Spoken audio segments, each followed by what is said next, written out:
guys! It's time for another video in our Shiny Review and Fix series. This time, we'll be taking a look at the Gen 3 Pokemon that were introduced to us over 20 years ago.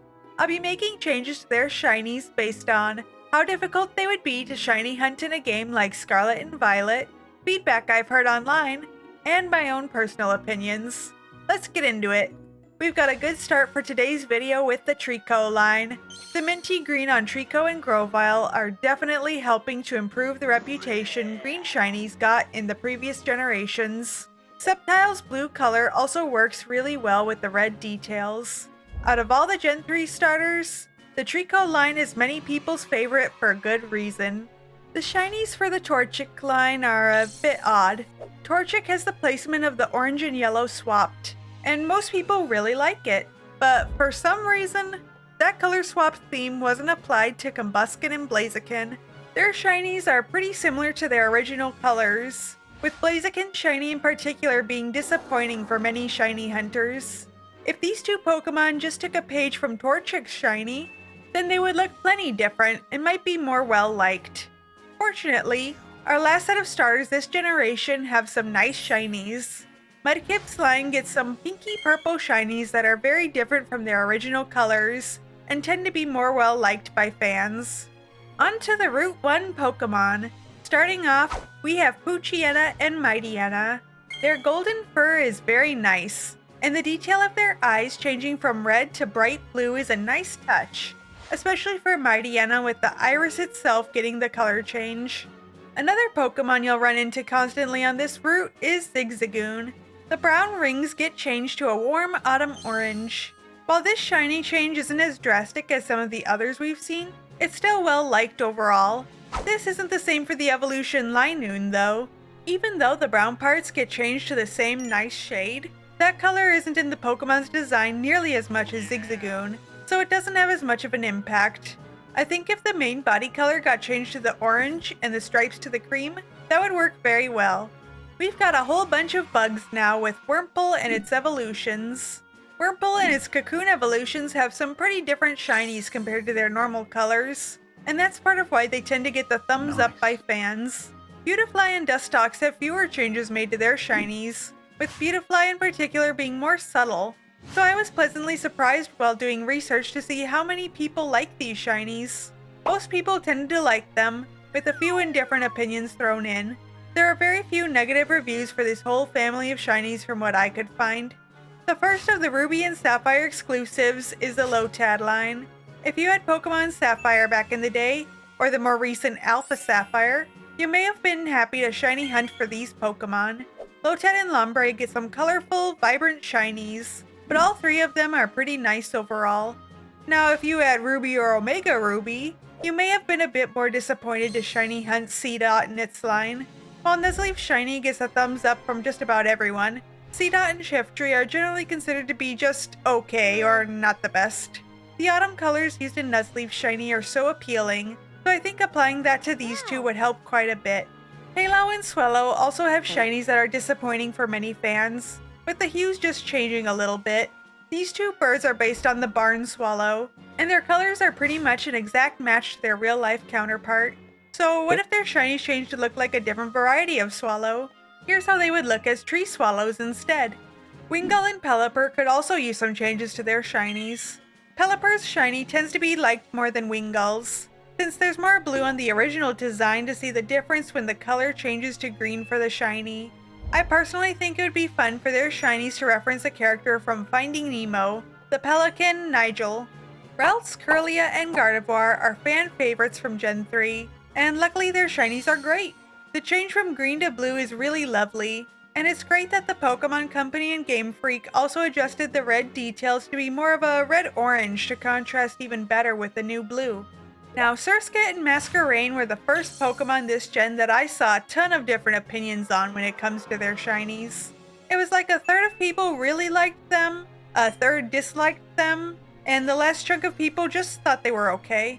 I decided to give them new shinies because of this wide variety of opinions. Surskit is based on a water skater bug, which is an animal that also inspired the Skeeter in Mario. I think seeing another Nintendo game referenced in Pokemon with shinies like these could be pretty neat.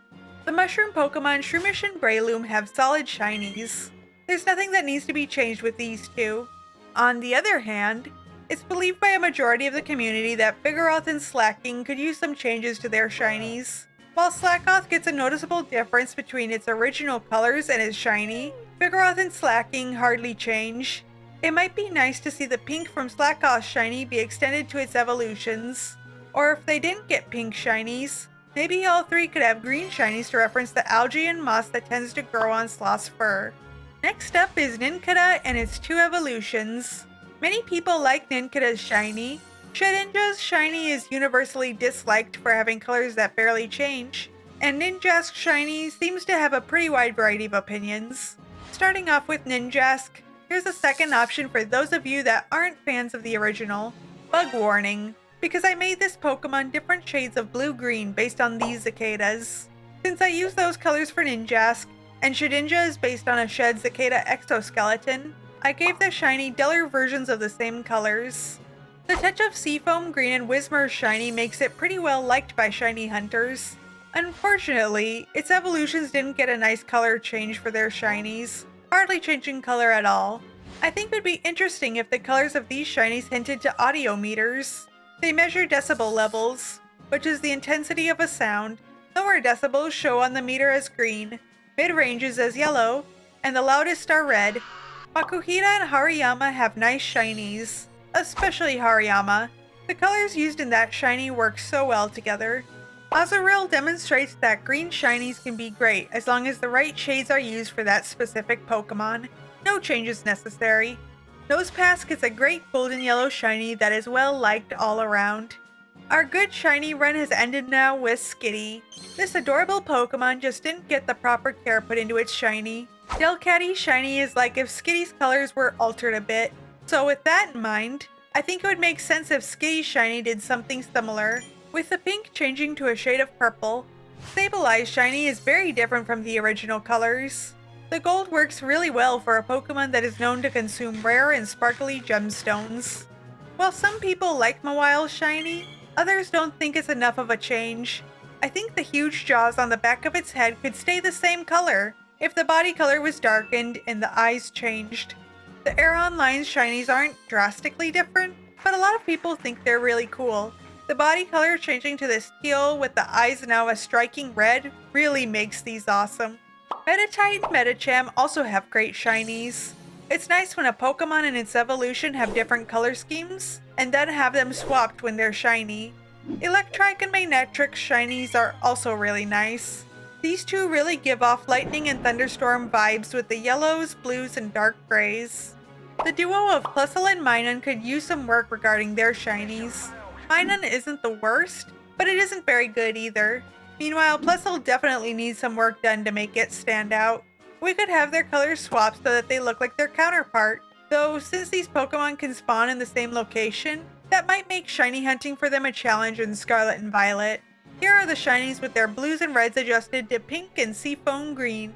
I also lightened the bodies to help make them easier to spot.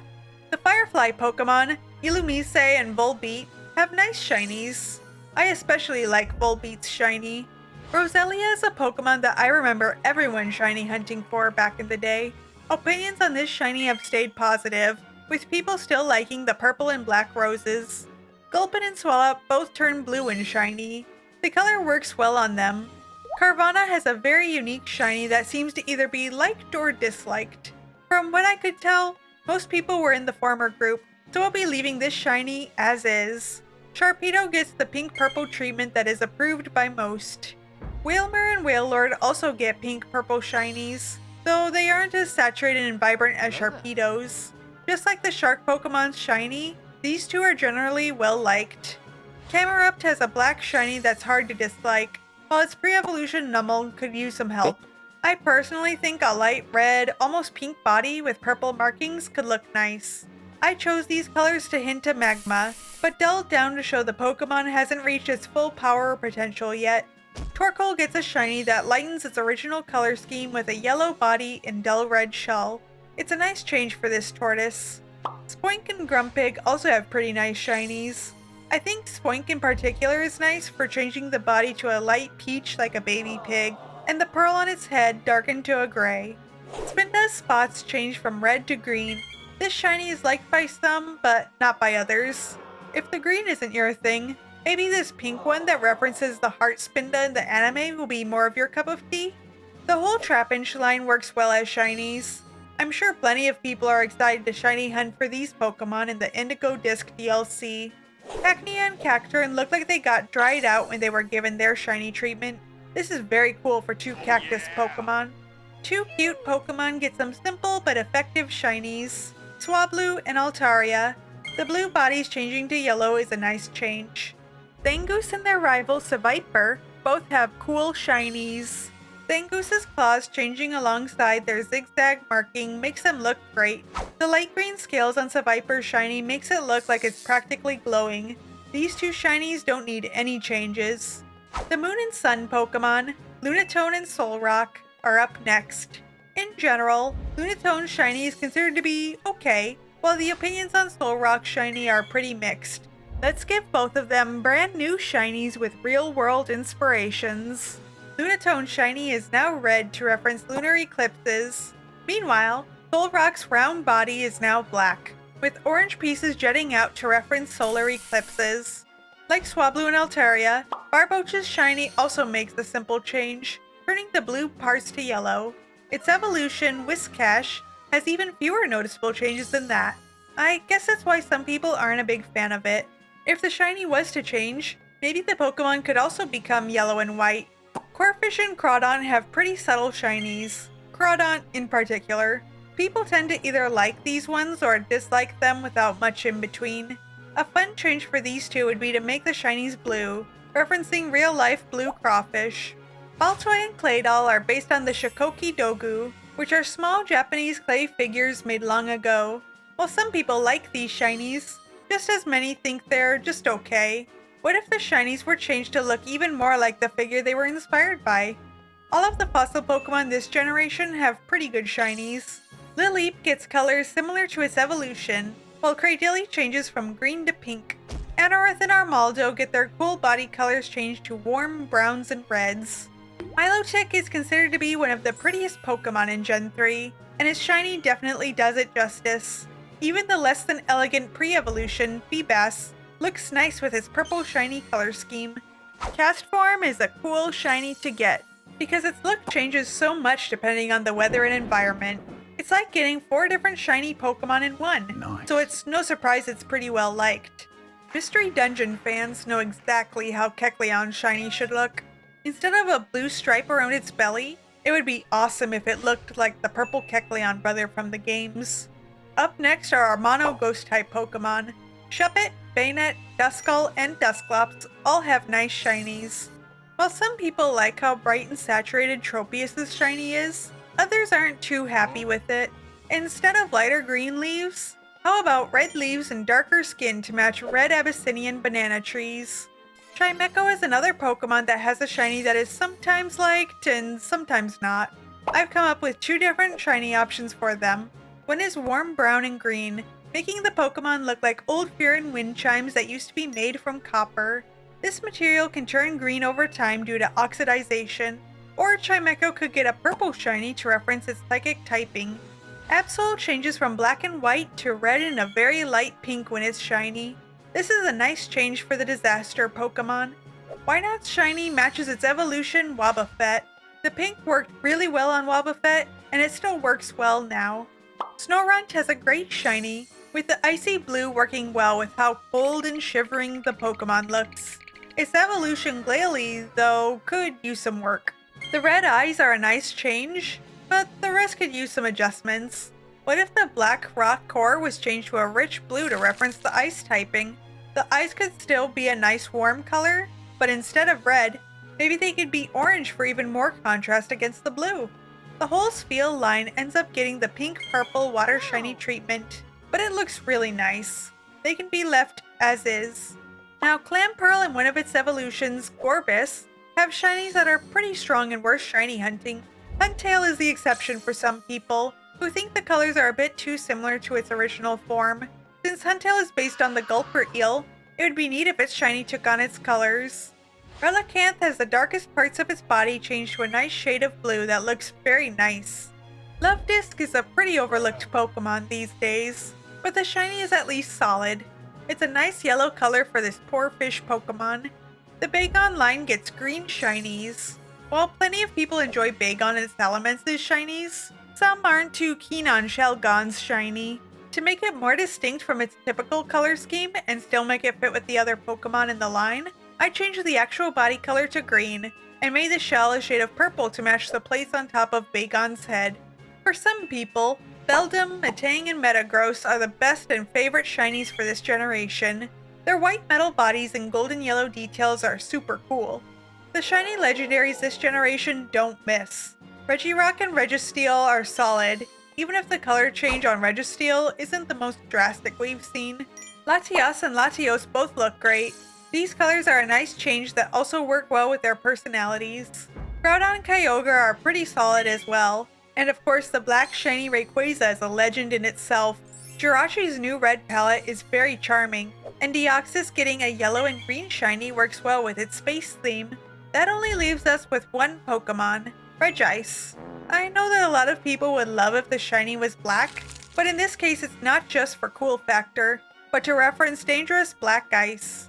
What do you think of the shinies this generation? Do you think they improved from the Gen 1 and 2 shinies from the Game Boy Color era? Let me know down in the comments below. Thanks so much for watching. Bye!